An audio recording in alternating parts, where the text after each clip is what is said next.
I'm super excited because this is the first episode of Through His Eyes. If you have not seen my video where I talked about Through His Eyes and kind of explain what it is, make sure you go back and watch that. And before we get started, make sure you hit that subscribe button and also hit the little bell so you know when I go live or have a new video. So I am super excited because I'm here with an awesome woman of God. You guys hear me talk about Embassy. I plug Embassy all the time, and she is one of our worship leaders there. Her name is Alicia, and I'm so excited to have her, and we're gonna just go ahead and jump right in. So thank you so much, sis, for coming. I appreciate you. I love you so much. So how did Alicia get to seeing herself through the eyes of God? Well, it's been a long journey. I'm 27 now, but pretty much it started when I was in childhood, like probably like elementary school throughout high school. I went through a lot of just traumatic stuff dealing with my identity, where people were talking about me, just basically stuff that people normally don't really think is a big deal, but it started with the words, you know what I mean? You're ugly, all that kind of stuff, and those words just began to kind of tear me down. And honestly, like, I was still happy, you know what I mean? I still went through my childhood, but I never really told my mom or anything like that I was struggling, but I really had low self-esteem. And I don't think I really caught on to it until I was out of high school. But pretty much just dealing with those words, it just kind of just I went through a progression of just shutting down. Like, I was okay with who I was. Like, I was still being active. I still had friends and stuff like that. But in reality, like, I would never aim for anything. You know what I mean? Like, the stuff that was in me, like the passions that I had, like singing. Even when I started singing, I realized I could sing when I was in like ninth grade. I was probably like 14, and one of my friends was like, "You can really sing." And I was like, "For real?" And I had been doing singing like in chorus and in middle school, but I just didn't really still take it passionately. I just thought, like, I really like this, and it runs in my family as well. But I didn't really think to, want to pursue anything, because even before then, people were telling me I couldn't sing. So it's like the enemy just began to attack me early on, just in dealing with my appearance, and then also in dealing with my gifts. He just said, "You can't sing," and I was just like, "Man, I can't sing." Yeah. I just began to just really accept the words that they were saying to me. You know what I mean? All I wanted out of life was literally just to, love God, bring other people to church, just go to church, serve church. I would sing at church, but that was it. I didn't want a career out of it. I didn't want to make music. That was never my aim, because, in my eyes, how could I, what I mean? I wasn't good enough for that, Right. and I was really just accepting those words that people were saying. So it wasn't just one time with the words, you know what I mean? It was just a rehearsal, kind of thing. Yeah. And it just became engraved in me. So let's back up for a second. So, how did you cope? You know what I mean? When people were talking about you and basically bullying, because that's what it sounds like, a lot of just bullying. How did you actually cope? What were your coping methods? Well, pretty much I would think that I would have lashed out at them, lashed back out, but I didn't. I just pretty much just began to, just try to cover up those flaws. Whatever flaws I felt like they were pointing out, I would try to cover it up. Like I said, even in the summertime, like right now, I would try to cover up my arms because, oh, you have hairy arms. So whatever it was that they were pointing out, I would just try to cover it up. You know what I mean? And try to, like, keep myself as close to the background so that nobody was noticing these things. And that's also, I think, why I didn't really aim to do anything, either to be in front of people. I didn't want to be in front of people. I didn't want to have any spotlight on me, because I already felt like, I'm ugly, you know what I mean, or whatever. I don't want anybody else to point out any of my flaws. And so me being before people was not something that I was looking into doing. So I was literally speaking against everything that God called me to today. So when I was a child, I was already speaking against it. So I had years of speaking against my real identity, and years of speaking against, God's vision for myself. I was doing that. I was just speaking against it. Yeah. And that's what I came to accept. You know. That sounds a lot like me. You know what I mean? Because I dealt with like the bullying and stuff, and super low self-esteem, all of that, and it became my normal. You know what I mean? It became like, this is my life. This is what I am. And so whenever somebody would say something about me, I accepted it. I didn't fight it. I was like, well, I guess I am ugly, or I guess I am stupid, or I guess I am, whatever. I mean, these were things coming from, outside people, but then also like, family members as well. You know what I mean? So I completely understand like where you're coming from when you said it just became ingrained in me. It was just Yeah. something that, that I just accepted. So let's keep going. So where did the progression kind of start to where you finally began to kind of see yourself in a different light? Um, so I would say that kind of started when I was in college. Like God just began to kind of like shake me, kind of awaken some things about me that I didn't know, or that he thought of me that I wasn't, you know what I mean, that I wasn't aware of.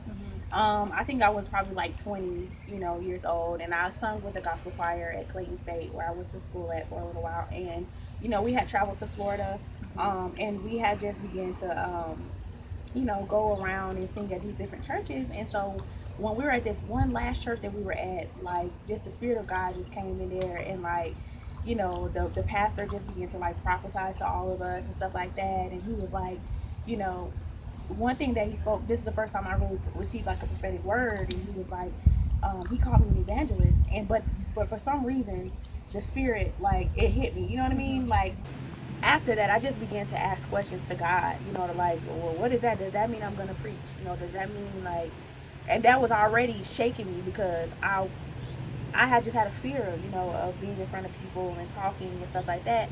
But that came from the low self-esteem, and that came from just the self-image stuff. I didn't want to be in front of anyone for them to be able to see me. So, but I started to think like, oh snap, you know what I mean? Like, God, what does that mean? Evangelist. So I started looking it up. I Googled evangelist. Does that mean I'm going to preach? What is this? Stuff like that. And so my mom is also, she's a preacher. She's a minister. She still likes to minister as well. So I was like, I'm going to be following her footsteps. Like, what am I going to do? And so I just started to look those things up. And so I started to try to test it out, to see like, is this something that's in me, already, is this really me, God? And I kind of went back and forth with him about this kind of stuff for like a whole year, until I really accepted it. Like, okay, God, you didn't lie. You know what I mean? I can see you preaching. I can see you, speaking to people, but I wasn't there yet. You know what I mean? As far as like my ability to, feel confident standing in front of people or whatever the case may be. But I just started to try to exercise it. You know what I mean? Just try to start, I could see that I already had drawing power, you know what I mean, as far as like influence and stuff like that over people around me. My mom always raised me, she always say before we left the house, you're a leader, you know what I mean? So even like I was getting bullied, like as far as like verbally and stuff like that at school, I still had impact, you know what I mean, on people.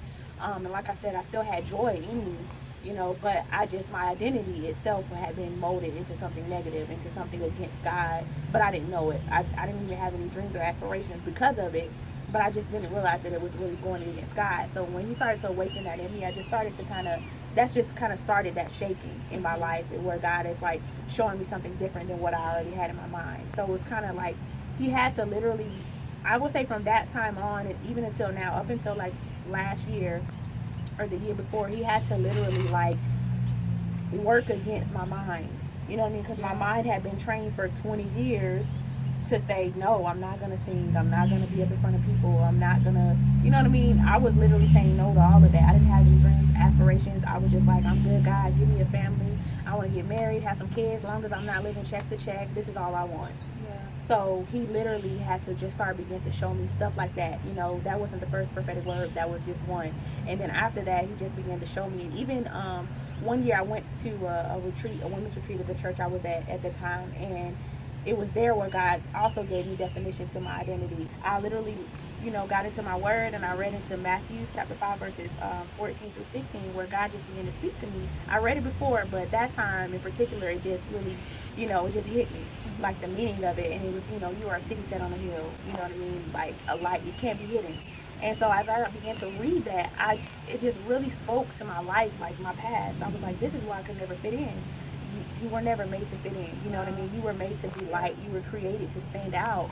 And, I could never fit in. As much as I would have tried, like I couldn't, you know what I mean? And so I just was always standing out, I never wanted to do wrong, you know what I mean? I never wanted to like disappoint God. For some reason that was just always in me. So people could be doing all kinds of stuff, but I could never do it. I could never do it. I could never, just do anything. I couldn't lie. None of that. Like none of that stuff I could do. So I was always standing out, you know what I mean? Just kind of reserved, trying to do the right thing kind of thing. And so when I read that time, like, it just spoke to me. It made so much sense. My life made so much sense. Like, this is why you don't fit. You know what I mean? I didn't make you to fit. You know, if Wow. you're a light, you can't be hidden. You know what I mean? It doesn't Yeah. matter where you go. You could try to hide it. You can cover yourself up if you want Yeah. to, but you still are a light. Yeah. You know what I mean? So that alone, you know, that he just began to speak to me. It just kept Yeah. going like that, and even, you know, I started to, you know, even with my singing, you know what I mean, and even with preaching, I started to like test it out.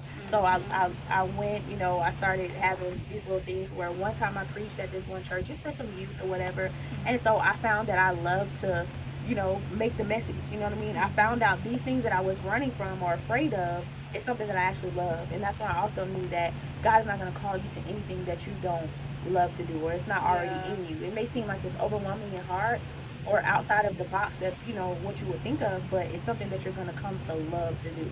So Absolutely. I started just testing things out in my identity. So I tested that out, that kind of thing, you know. And like I was continually singing, but I still hadn't wrapped my mind around me being a, you know, like an artist of my own. I still hadn't wrapped my mind around that. So once I got out of school, you know, I just went through a whole period of God, what am I supposed to do? You know what I mean? So just over that time period of time, this is 2014, he actually came to me even in a dream and just told me I was supposed to write music. And I was like, you know, I woke up. I wrote it down. I can literally show in my one of my old phones. I woke up out of my sleep and literally wrote it down, like write music, and it had a question mark. Wow. It had a question mark beside it, like write music and poetry. I was just like, Did it what? scare you? I was just like, Or was it just confusing? I Like what? mean, I guess because I never thought about it. You know what I Yeah. mean? Because I had already, like I said, that was suppressed. Even though I love my passion is singing, but Mhm. I never saw me. You know what I mean? Doing it by myself Yeah. or like writing music. I didn't think I was good enough. Mhm. So you know that was still something that he was, you know, shedding off of me. He was still in that shedding process of changing my identity from what I had taken on to the true one. And Mhm. so I still hadn't wrapped my mind around it. So I seen that. I was like, write music. So literally, probably like the next day, I said, okay, God, I'm going to play with it. You know what I mean? Mhm. And I just sat there and I didn't have any music. I just started writing out of, you know, whatever was in my heart or my spirit. And, you know, I just sat there and came up with songs. And that's how it started. You know, that was like 2014. That's how it kind of started. And I was like, oh, I can do this. Like, these songs are good. You know what I mean? Yeah. Like, this Yeah. is good. You're And so, surprising yourself. yeah. Yeah. So that was literally like what, you know, how it started. You know, so it's just like God was just revealing to me slowly and surely, like, you know, this is really who you are. This, you know, what you were thinking before, that's not you. And so I fought him. I still fought him. Even Mhm. during, you know what I mean? I was fighting him because, you know, it just seemed like so much. Like, are you sure, God? You know what I mean? Yeah. Yeah. And so, I would say probably fully just coming into real agreement and acceptance of everything was probably like last year. You know what I mean? Where I just, you know, it was just he had to just shed all that old stuff that was just keeping me bound up and just wrapped up and just kind of unraveling me. You know what I mean? Just Yeah. to myself. It was like almost him revealing me to me. You Yeah. know what I mean? Like he knew this, but I didn't know this. You know Yeah. what I mean? And Yeah. so it was that, and it just makes you love God more because He will never let you be, you know what I mean, anything Right. less than who He's called you to be. You Yeah. know, He'll be patient with you because He had to be patient. That was Yeah. years of Him just trying to, you know, change my mind because it had gotten so torn down, you know, and so negative, thinking towards myself and who I was. But He was patient with me, you know, and He just, you know, continued to work with me until I came into To to an where you are understanding. now, Yeah, yeah, yeah, and now you have his perspective of you absolutely. instead of your perspective or even Mhm. other people's perspective. So Mhm. that's awesome. So off camera, we were talking, a little bit about helping people overcome, by Mhm. our testimony. So, just real briefly, what would you tell, a young girl that's standing in front of you or an adult woman that's standing in front of you and she's afraid and she's scared and she's timid and she wants to be free but she Mhm. doesn't know how? What would you tell her? I would tell her number one, you know, to seek God about her identity, about what He thinks about her, because in reality, you know, so many times we look to other people to tell us who we are, and that's one thing that I noticed that because I was torn down by people, I was looking for people to build me up. You know what I mean? If Wow. somebody else could say, you know, oh, you're actually really good at singing, or you know, da da da. If I was looking for people to affirm me instead of looking for God to tell me who I was. So what I found was that, you know, even though I was taking in these compliments from different people, it still wasn't enough. I was still living in fear. I was still, you know, still unsure of myself. Yeah. So it really just took for me to really wash myself in the Word of God also, because you have to just keep washing yourself, because this is how He sees you. This is what He wants for you. Over. And so you just have to continue to just really seek God about who you are and what He thinks about you.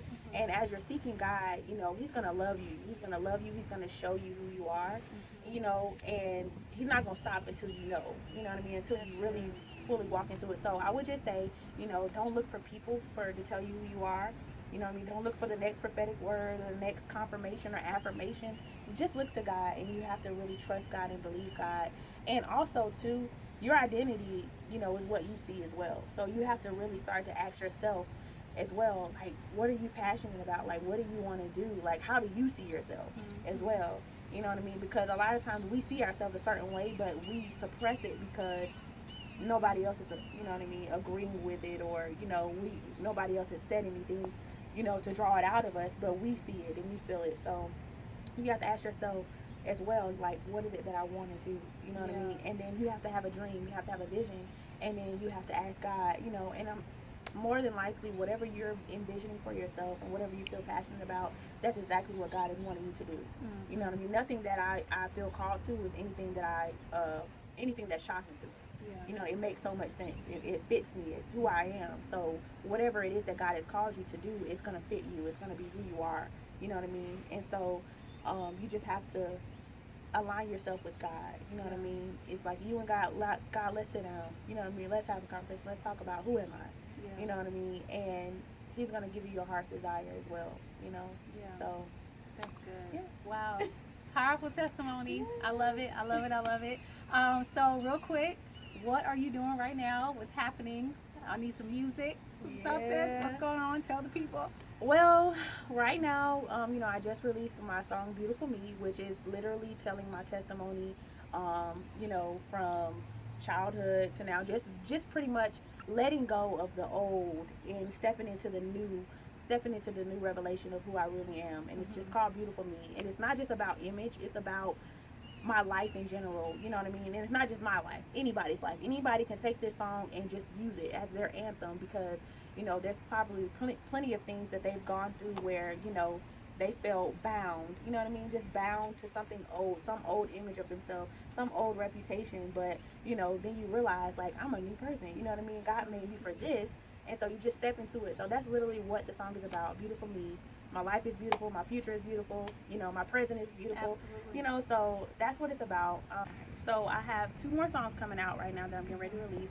One I'm gonna release is July. So towards the end of this month, I'm actually gonna release one more song. It's called "Sky's the Limit." Okay. And then in August, I'm gonna release another song, which is called "Journey." Mm-hmm. So literally, all these songs are just like songs made to empower, to inspire, to just keep you going, keep you uplifted. That's what they're for. You know what I mean? Just to keep people encouraged. Just keep going. You know what I mean? Look at your life like, I don't care what's happening. I'm still moving. I'm still moving forward, and I'm heading towards destiny. That's what it's all about.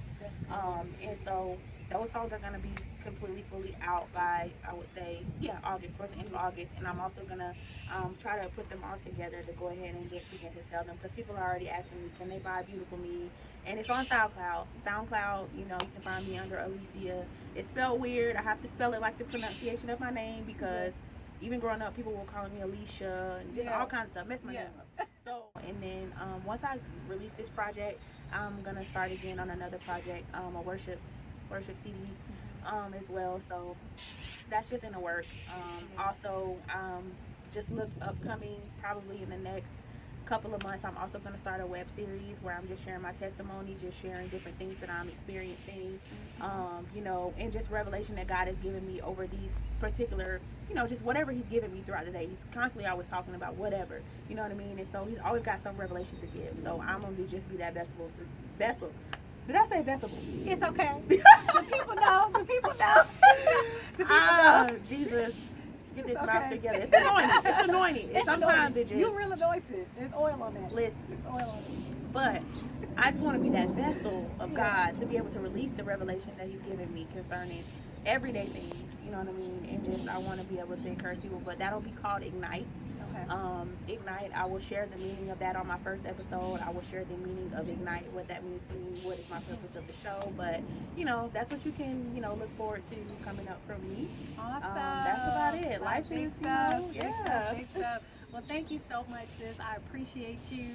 And thank you guys so much for, tuning into the first episode of Through His Eyes with Miss Alicia Alexander. I appreciate her and you guys so much. And I have her link, her SoundCloud link in the description box. So make sure you go ahead and listen to Beautiful Me. Go ahead and download it. When it's ready for purchase, purchase it. Yes. Purchase all her stuff, y'all. Everything she does, we go purchase it. Yes. All right. So thank you guys so much for tuning in, and I will talk to you guys soon. Bye.